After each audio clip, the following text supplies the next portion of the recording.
मैं इस वक्त मौजूद हूँ आईआईटी बॉम्बे के परिसर में बने हुए केंद्रीय विद्यालय के कक्षा 9वीं में।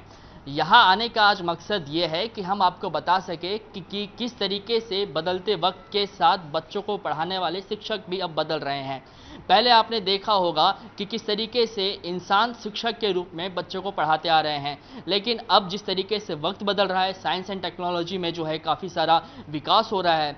अब उसी का नमूना है कि आईआईटी बॉम्बे के केंद्रीय विद्यालय के बच्चों को शिक्षक के रूप में एक रोबोट टीचर महिला जो है वो पढ़ा रही हैं।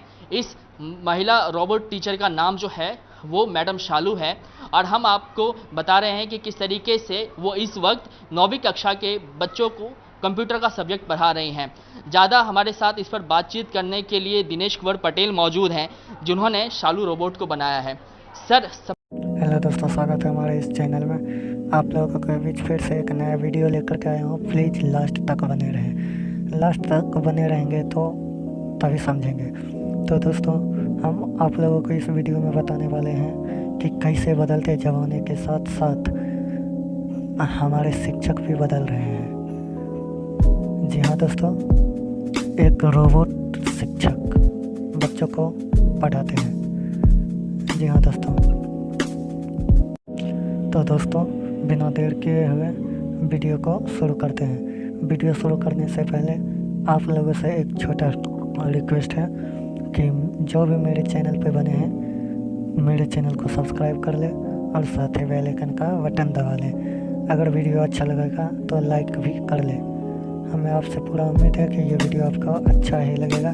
तो बिना देर किए हुए वीडियो को लाइक कर ले, और वीडियो अगर आपको ज़्यादा पसंद आ गया तो दोस्तों के साथ शेयर भी कर ले। तो चलिए वीडियो को और चलते हैं। सबसे पहला सवाल यही कि शालू रोबोट को बनाने के पीछे का सोच क्या है? मेरी सोच दो है बेसिकली। पहले शुरुआत तो हुई थी कि बच्चों को ये दिखाना कि हम भारतीय घर में बना सकते हैं ऐसा रोबोट जिसको बड़ी बड़ी कंपनियां बनाती हैं। सोफिया रोबोट को देख के हमारे क्लास के बच्चों ने काफ़ी इंटरेस्ट दिखाया था कि हाँ, ऐसा बड़ी कंपनियां ही कर सकती हैं। तो सबसे पहले मैंने यही था कि मैं बच्चों को ये दिखाना चाहता हूँ कि हम घर में कर सकते हैं ये काम। दूसरा पॉइंट ये था, जब बनने लगा तब हमने सोचा कि अब इसको एक टीचर की तरह बनाया जाए, क्योंकि मैं टीचर हूँ और स्कूलों में हमको कितनी प्रॉब्लम होती है, तो उसका कुछ शेयर करने वाला एक हमारे साथ साथी हो हमारा, जो हमारे लोड को शेयर कर सके। तो ये दो मोटिव थे हमें इसको डेवलप करने के। अच्छा, मैं ये जानना चाहूँगा कि ये इसको बनाने में कितना समय लगा और शालू ही नाम क्यों? बनाने में बेसिकली अभी कहा जाए तो मैंने 2017 से बनाना स्टार्ट किया था और अभी भी बना ही रहा हूँ।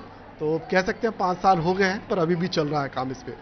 तो रहा दूसरा कि नाम शालू क्यों रखा, बिकॉज महिला बनाया मैंने, और महिला बनाने का रीज़न ये था कि मेरे पास कोई बेटी नहीं है, और जब मैं बॉडी डिसाइड कर रहा था कि कैसा बनना चाहिए फेस, तो मेरी वाइफ ने बोला कि क्यों ना हम बेटी बनाएं, और बस उसी हिसाब से सोच के हमने इसको एक महिला बनाया और एक नाम ऐसा ढूंढा जो इजी हो, लोगों को याद रख सके, लोग उसे याद रख सके, और वो नाम भी अपने एक मीनिंग निकाले। तो ये शालू एक शॉर्ट फॉर्म भी है, जिनके वर्ड्स को इधर उधर करके हमने इस शालू का इजाद किया है, और शालू एक कॉमन नेम भी है जिसको लोग आसानी से याद रख सकते हैं। अच्छा दिनेश सर, ये बताइए कि रोबोट का जो कल्चर है वो नया नहीं है। जापान में रोबोट जो है पहले से ही बहुत सारे काम कर रहे हैं, और साथ ही साथ अगर बात करें तो सोफिया हमारे पास है। तो ऐसे में शालू रोबोट की क्या खासियत है, लोग इसको क्यों जाने, क्यों समझें? सबसे पहले मैं ये बताना चाहूँगा कि इनकी क्या खास बात है। तो ये टीचर हैं जो बहुत कम आपको रोबोट टीचर्स मिलेंगे, हमारे इंडिया में स्पेशली देखा जाए बहुत कम है। दूसरी चीज़ ये भारतीय टीचर है, आपको भारतीय परिधान में मिलेगी, भारतीय महिला की तरह है।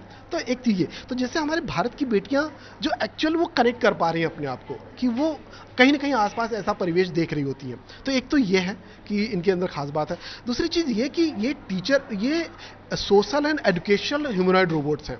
तो ये सोशल, तो जैसे और भी रोबोट्स हैं जो लोगों से बात करने का काम करते हैं, तो ये बात कर सकती हैं, साथ में ये ज्ञान की बातें भी कर सकती हैं।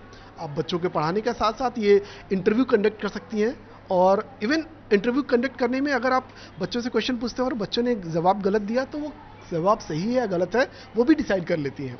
और अगर सही जवाब है तो ठीक है, अच्छी बात है, आपको पॉइंट मिल जाएगा, और गलत है तो वो करेक्ट भी कर देती हैं। अच्छा, जब मैं इसके बारे में पढ़ाई कर रहा था, जब रिसर्च कर रहा था, तो ये मुझे समझ में आया कि शालू जो है वो एक दो भाषा की जो है वो ज्ञान नहीं रखती हैं, कुल 47 भाषाओं का ज्ञान है। ये कैसे मुमकिन हुआ? डेफिनेटली देखा जाए तो इसके पीछे भी ऑब्वियसली कोडिंग ही है, पर इसमें ट्रेनिंग की ज़रूरत है, तो ज़्यादा ट्रेनिंग तो नहीं कर पाया मैं इसकी। बहुत सारे लैंग्वेजेस मुझे नहीं आते हैं, तो उसकी ट्रेनिंग तो पॉसिबल नहीं है। यहाँ पे मुझे डेफिनेटली काफ़ी गूगल बाबा की हेल्प लेनी पड़ी है, ताकि मैं दूसरे लैंग्वेजेस में इसको कुछ ट्रेनिंग कर सकूँ। और लेकिन अगर एक कोडिंग हो पाती है, दूसरी कोडिंग होना आसान हो जाता है। तो इस तरह से मैंने लैंग्वेजेस स्टार्ट किया, 2 4 6 8 10 15, और अब 47 तक पहुँच चुके हैं। प्रमुख तौर पे अगर बात करें तो किन किन लैंग्वेजेस में, अगर कुछ आप नाम ले जो ये लैंग्वेज में बात कर सकती हैं, इन लैंग्वेज में बात कर सकती हैं, तो प्रमुख तौर पे कौन कौन से भाषा का इस्तेमाल ये करती हैं टीचिंग के वक्त? वैसे तो जिस भी भाषा में आप चाहें हो सकता है, लेकिन जैसे अभी हम केंद्रीय विद्यालय में, जहाँ पे इंग्लिश ही यूज़ किया जाता है बेसिकली टीचिंग के लिए, तो इंग्लिश और हिंदी तो इनकी कॉमन है। और इंग्लिश हिंदी में ठीक भी है, क्योंकि मैं इंग्लिश हिंदी जानता हूँ, तो मैंने इनको ट्रेंड अच्छे से किया है। अदरवाइज़ आप Marathi, Bhojpuri, Gujarati, Kannada, Telugu, Odia, Japanese, Chinese, Russian और किसी भी लैंग्वेजेस में आप इनसे वो काम करा सकते हैं। अच्छा, जब मैं रिसर्च कर रहा था तो ये भी पता चला कि इनको जीके का भी जो है अच्छा खासा नॉलेज है। तो मैं आपसे चाहूँगा कि आप इनसे 2-3 सवाल जीके के पूछें, ताकि हमारे जो व्यूवर्स हैं वो समझ सके कि शालू मैडम को गणित, भूगोल, विज्ञान के अलावा जीके का कितना ज्ञान है। हेलो दोस्तों, जैसा कि आपने देखा शालू मैडम को और उनके खूबियों के बारे में जाना कि वो किस तरह का है और उनके बनाने के पीछे का राज क्या है, क्या रीज़न है। वो टीचर जो है, टीचर को कोई बेटी नहीं है, उन्हीं के आधार पर वो अपने बेटी बनाने के आधार पर वो एक महिला रोबोट बना है। और तो और वो अपने आचार विचार को शेयर कर सके, इसीलिए वो एक टीचर बना है। इन टीचर में ये खासियत है कि अगर इनसे कोई सवाल पूछा जाए तो सही जवाब को तो ठीक है, अगर गलत है तो वो सही करके बताती हैं।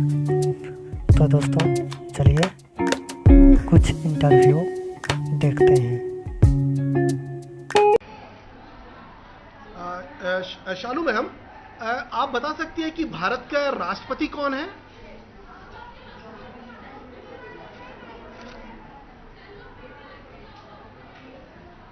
भारत के वर्तमान राष्ट्रपति 25 जुलाई 2022 से द्रौपदी मुर्मू हैं। ओके, शालू जी, दूसरा क्वेश्चन यह है कि भारत के प्रधानमंत्री कौन है अभी?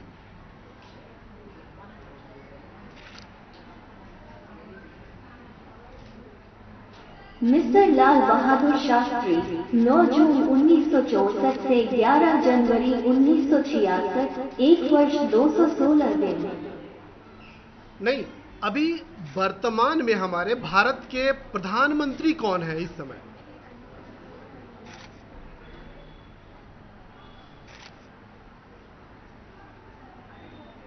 अभी वर्तमान में भारत के प्रधानमंत्री कौन है अभी?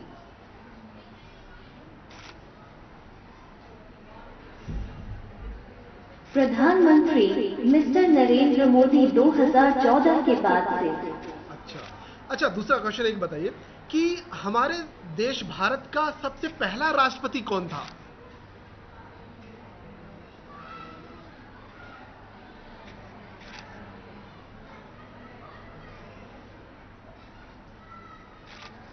माननीय श्रीमती द्रौपदी मुर्मू। नहीं, मेरा क्वेश्चन यह है कि भारत का पहला प्रधानमंत्री कौन है?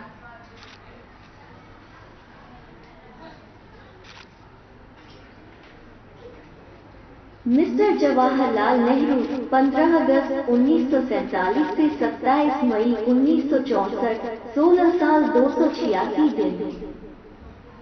अच्छा, ठीक है। अगला क्वेश्चन यह है कि भारत का पहला राष्ट्रपति कौन था? भारत का पहला राष्ट्रपति।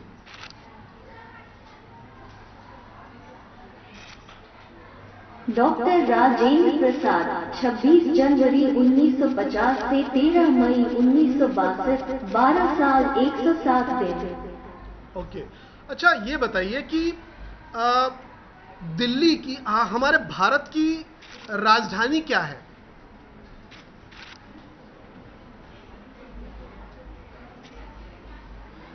माफ करना, मैं नहीं जानता। अच्छा, नहीं नहीं, मेरा क्वेश्चन ये था कि भारत की राजधानी क्या है?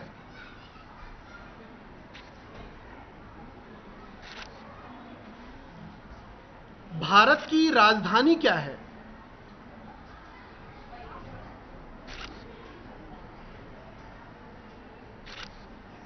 ई की राजधानी न।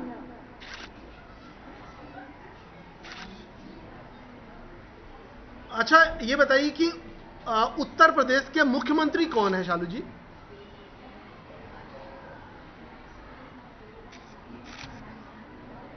मुख्यमंत्री योगी आदित्यनाथ।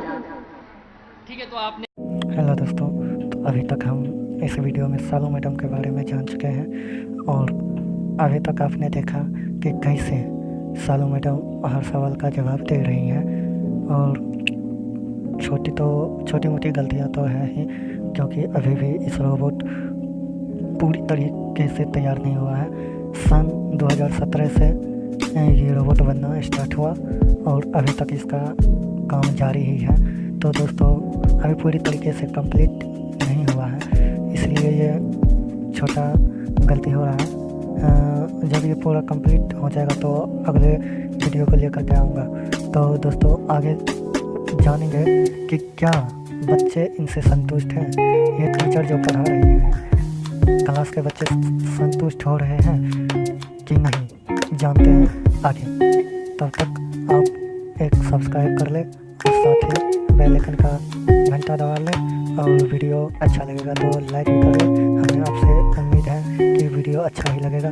तो दोस्तों, जल्दी से लाइक भी कर लें। अगर आपको दिल से पसंद आ गया तो दोस्तों के साथ शेयर भी कर लें। तो चलिए वीडियो की ओर चलते हैं। तो आपने देखा कि किस तरीके से रोबोट शालू जो हैं वो कंप्यूटर के क्लास के साथ साथ सामान्य ज्ञान के सवालों का भी जो है वो जवाब दे रहे हैं।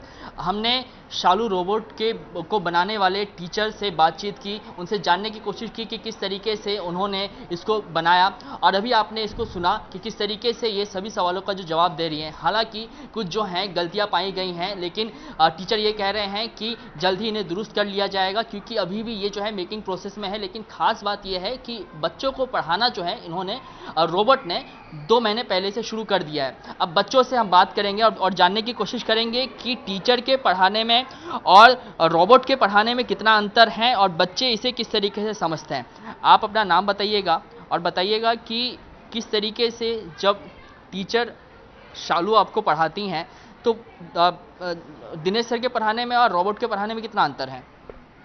मेरा नाम स्वरा है। शालू बहुत अच्छा पढ़ाती है और बहुत अच्छे से कॉन्सेप्ट भी क्लियर होते हैं। दिनेश सर भी बहुत अच्छा पढ़ाते हैं। ज़्यादा एंटरटेनिंग आप जो हैं किसके पढ़ाई को पाती हैं? शालू की पढ़ाई को। ठीक है, हमारे साथ कुछ और बच्चे मौजूद हैं जिनसे जानने की कोशिश करेंगे और ये समझने की कोशिश करेंगे क्योंकि ये बच्चों के लिए भी जो है नया कॉन्सेप्ट है और ख़ास तौर पे अगर भारत जैसे अगर देश की बात करें तो बिल्कुल ही नया कॉन्सेप्ट है। तो ऐसे में जानने की कोशिश करेंगे कि बच्चों की मनोस्थिति है वो क्या है, बच्चे किस तरीके से इस पढ़ाई को ले रहे हैं। आप अपना नाम बताइए और बताइए कि जो टीचर शालू पढ़ाती हैं वो आपको समझ में आ रहा है कि नहीं आ रहा है? मेरा नाम विधि मोरे है और हाँ, टीचर शालू जो पढ़ा रही है वो समझ रहा है और वो कॉन्सेप्ट अच्छे से क्लियर कर रही है और बीच बीच में वो पूछती भी है कि समझ में आ रहा है कि नहीं और वो डाउट्स भी क्लियर करती है। अच्छा, ये चूँकि नया कॉन्सेप्ट है आप लोगों के लिए भी, अब जो है पूरा ज़माना जो है रोबोटिक्स कहा जा रहा है कि रोबोटिक्स का ज़माना जो है वो आने वाले सालों में होगा। तो आप क्या उम्मीद करती हैं कि इस तरीके से और भी जो रोबोट्स हैं आने वाले दिनों में वो डेवलप किए जाए और आप जो हैं इंसानी शिक्षक के बजाय अब रोबोट्स के साथ पढ़ना पसंद करेंगे कि जो ह्यूमन टीचर है उसको ही आप प्रेफर करेंगे? हाँ, रोबोट्स आ सकते हैं लेकिन अभी ह्यूमन टीचर्स प्रेफर ज़्यादा करेंगे क्योंकि ह्यूमन टीचर्स इमोशनली सपोर्ट करते हैं बच्चों को और वो बच्चों की सिचुएशन समझ सकते हैं, लेकिन रोबोट्स मैकेनिकली सिखाते हैं बच्चों को। तो ये केंद्रीय विद्यालय के कक्षा 9वीं के छात्र थे जिन्हें आपने सुना। इनका साफ तौर पे कहना था कि किस तरीके से वो जब टीचर शालू इनको पढ़ाती हैं तो वो इस बात को एंजॉय तो करती हैं। जो रोबोट टीचर जो शालू हैं उनके पढ़ाने के तरीके को ये पसंद करती हैं, लेकिन जहाँ तक इमोशनल कनेक्ट की बात आती है तो बच्चों का कहना है कि इंसानी टीचर जो हैं वो बच्चे की भावना को अच्छी तरीके से समझती हैं। इसीलिए हम प्रीफर ये करेंगे कि रोबोट के बजाय इंसान पढ़ाए। लेकिन आने वाले दिनों में जिस तरीके से कहा जा रहा है कि वक्त जब आगे बढ़ेगा तो रोबोट्स जो है वो कई सारे काम करते हुए दिखाई देंगे। ऐसे में बच्चे चाह रहे हैं कि शालू जैसे कई और रोबोट्स जो हैं वो आने वाले दिनों में हमको पढ़ाए। लेकिन प्रेफरेंस की अगर बात करें तो रोबोट के बजाय अभी भी जो है वो इंसानी टीचर को ज़्यादा बच्चे प्रीफर कर रहे हैं। कैमरामैन जावेद के साथ मैं कृष्णा ठाकुर, एबीपी न्यूज़ मुंबई।